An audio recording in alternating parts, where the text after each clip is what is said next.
Hello বন্ধুরা, আসসালামু আলাইকুম।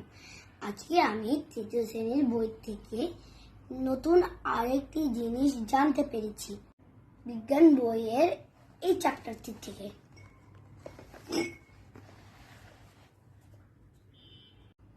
এটি আমি প্র্যাকটিক্যালি করে জানতে চেষ্টা করেছি, আর তাই আমি তোমাদের সাথে শেয়ার করছি।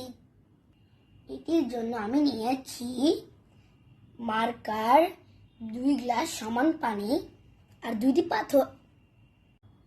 বন্ধুরা, আমি মার্কার দিয়ে 2টি গ্লাসে দাগ দিয়েছি।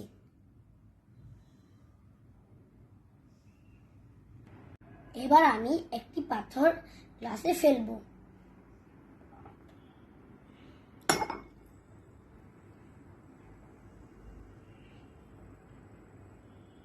দেখো বন্ধুরা, এই গ্লাসের পানি দাগের একটু উপরে উঠে গেছে। এবার আমি এই পাথরটিকেও একই গ্লাসে ফেলবো।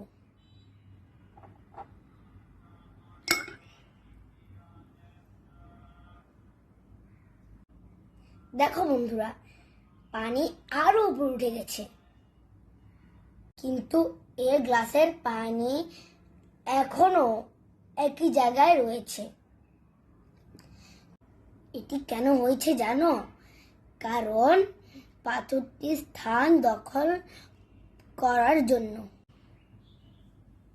পাথরটি যে স্থান দখল করেছে সেটাই পাথরের আয়তন। বিষয়টি মজার না?